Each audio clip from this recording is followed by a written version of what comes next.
नमस्कार, मैं हूं आपके साथ शिखा ठाकुर। आप देख रहे हैं राजनीति में हम बात सिर्फ देश की सियासत पर नहीं बल्कि राज्यों की सियासी नब्ज भी टटोलते हैं। हमारे खास शो राजनीति में हर राज्य की हर वो खबर आपको दिखाएंगे जिसमें राज्य की सियासी धुरी हिलती हुई नजर आएगी। आज सबसे पहले बात उत्तर प्रदेश विधानसभा की करेंगे। उत्तर प्रदेश विधानसभा के शीतकालीन सत्र के दौरान उत्तर प्रदेश के मुख्यमंत्री योगी आदित्यनाथ और नेता प्रतिपक्ष अखिलेश यादव के बीच जुबानी जंग देखने को मिली है। विस्तार से आगे बात करेंगे। तो वहीं बिहार में मदरसों को लेकर के सियासत तेज हो गई है। केंद्रीय मंत्री गिरिराज सिंह ने सीएम नीतीश कुमार से अवैध मस्जिद और मदरसे बंद करने की मांग कर डाली, जिसके बाद बिहार में मदरसों पर सियासी संग्राम छिड़ा हुआ है। समाजवादी पार्टी के नेता आजम खान को सुप्रीम कोर्ट से राहत नहीं मिली है। आजम खान ने उत्तर प्रदेश सरकार के खिलाफ जौहर यूनिवर्सिटी को मिली जमीन की लीज रद्द करने के मामले में सुप्रीम कोर्ट का रुख किया था। सुप्रीम कोर्ट ने आजम खान की याचिका रद्द करते हुए उन्हें इलाहाबाद हाईकोर्ट जाने की नसीहत दे डाली है। दिल्ली के मुख्यमंत्री अरविंद केजरीवाल के खिलाफ ईडी की कार्रवाई के बाद आम आदमी पार्टी ने दिल्ली में अभियान शुरू कर दिया है, जिसमें दिल्ली की जनता से मुख्यमंत्री को लेकर के सवाल पूछे जा रहे हैं कि अगर अरविंद केजरीवाल को गिरफ्तार किया जाता है तो उन्हें दिल्ली के सीएम पद से इस्तीफा देना चाहिए या फिर जेल से ही सरकार चलानी चाहिए। तो इन तमाम खबरों पर हम विश्लेषण करेंगे, बातचीत करेंगे, लेकिन शुरुआत करते हैं उत्तर प्रदेश से। उत्तर प्रदेश विधानसभा की शीतकालीन सत्र के आखिरी दिन मुख्यमंत्री योगी आदित्यनाथ और नेता प्रतिपक्ष अखिलेश यादव के बीच जमकर जुबानी जंग देखने को मिली। अखिलेश यादव ने शायरी के जरिए सीएम योगी पर तंज कसा, तो फिर सीएम योगी भी कहां चुप रहने वाले थे, उन्होंने भी शायराना अंदाज में अखिलेश यादव का जवाब दिया। सीएम योगी और अखिलेश यादव के बीच दूसरे कई मुद्दों पर भी जुबानी जंग देखने को मिली। बड़ा हसीन है उनकी जवान का जादू, लगा के आग बहारों की बात करते हैं। जिन्होंने रात में बेखौफ बस्तियां लूटी वही नसीब के मारों की बात करते हैं। कोल सहरिया ये सभी के बारे में संभवतः नहीं जानते होंगे, क्योंकि बचपन में रास्ता थोड़ा गलत हो गया था। काका ने जो है रास्ता सही नहीं दिखाया। चाचा आज उसका फल भोग रहे हैं। अगर सही रास्ता दिखा देते तो संभवतः आपको ये सजा नहीं देते। आज आंखों पर सियासत का असर देख रहे हैं, किस ओर लगी आग किधर देख रहे हैं। मैंने किसी को खेल अकेले देखते हुए नहीं देखा। हमारे नेता सदन टीवी के सामने अकेले बैठ करके कुछ देख रहे थे,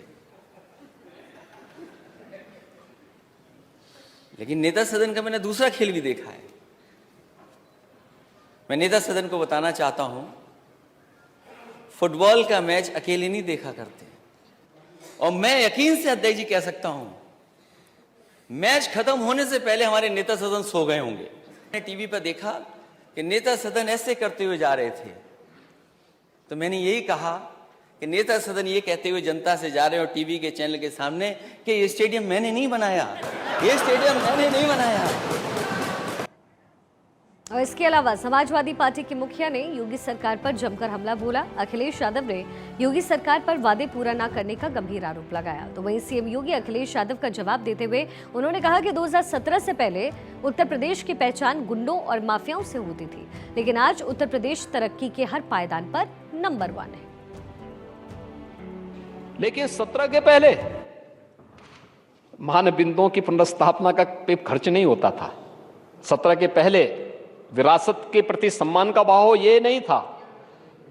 उनको विरासत की चिंता नहीं थी। 17 के पहले चिंता थी कब्रिस्तान की।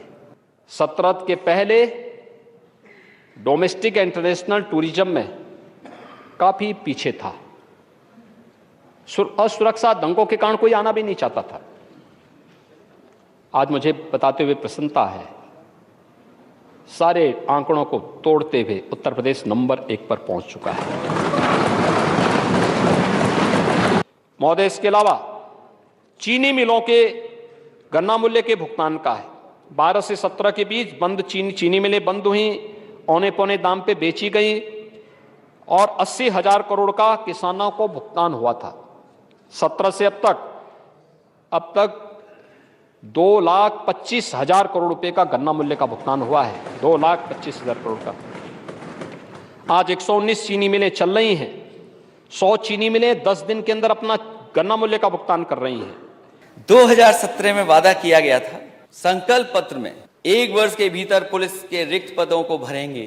क्या हुआ उसका? यूपी के प्रमुख शहरों में शहीद रोशन सिंह आवासीय टाउनशिप की स्थापना होगी। कितने शहरों में आधा अधूरा पड़ा हुआ है? प्रदेश के प्रत्येक जिले में 3 महिला पुलिस थानों की स्थापना होगी। इसकी भी सूची बता दे सरकार। गन्ना किसानों का 14 दिन से भुगतान, 14 दिन के अंदर भुगतान। ये भुगतान बताते हैं, बकाया नहीं बताते हैं। और जो अधिकारी घुमा फिरा रहे हैं, गोल गोल घुमा रहे हैं किसानों को, उन पे कार्रवाई कब करेंगे आप? अब तो कहीं खड़ा होगा बुलडोजर, ले चलिए उसको वहां पर। उन अधिकारियों के पास क्यों नहीं ले जा रहे हैं आप? और चलिए उत्तर प्रदेश से आपको सीधा लिए चलते हैं बिहार। बिहार में मदरसों को लेकर के एक नया संग्राम छिड़ता नजर आ रहा है। केंद्रीय मंत्री गिरिराज सिंह ने बिहार सरकार से अवैध मदरसों पर बैन की मांग की है। अब बिहार में मदरसों की जांच और बैन की मांग उठने के साथ सियासी संग्राम भी जाहिर है शुरू हो गया है। गिरिराज सिंह की मांग और उनकी मांग के बाद कैसे बिहार की सियासत में एक नया मुद्दा अपनी जगह बनाते नजर आ रहा है और कैसे नया सियासी संग्राम छिड़ता नजर आ रहा है, सब कुछ आपको एक रिपोर्ट के जरिए समझाते हैं।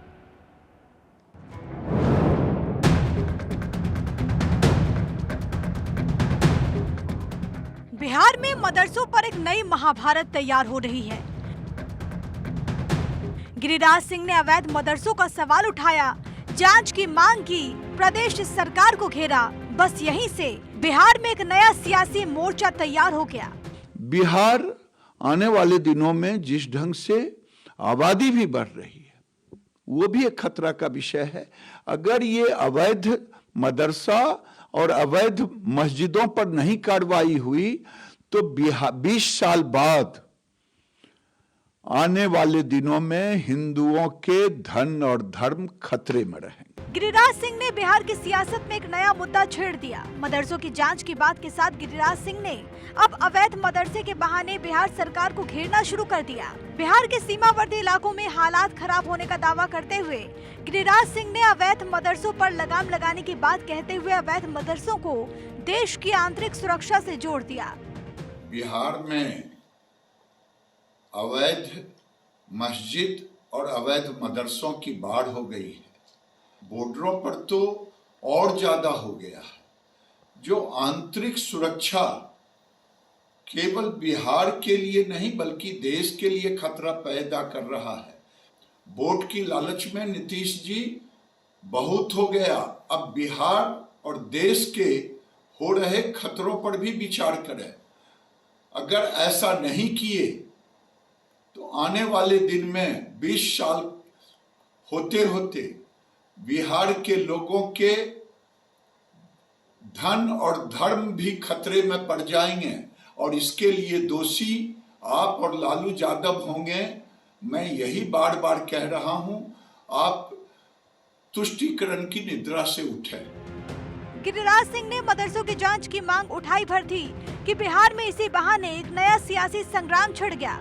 गिरिराज सिंह की मांग पर जेडीयू ने सवाल दागे। गिरिराज को घेरते हुए अवैध मदरसों की परिभाषा पूछते हुए घेरने का एक भी मौका नहीं छोड़ा। सीमांचल में नेशनल फैमिली हेल्थ सर्वे की रिपोर्ट पढ़ना चाहिए उनको। और हमको तो लगता है कि ज्यादा मदरसा से ज्यादा पेड़ पौधा इस सब पर जरा विचार करते। अरे मदरसा का तो इतिहास रहा है और मदरसा के बारे में जो भी लोग सवाल उठाते हैं, अवैध मदरसा क्या होता है? अरे मदरसा चाहे अनुदानित है या मदरसा लोग अपने स्तर पर चलाते हैं, इसलिए अवैध मदरसा की परिभाषा कहां से ले आए?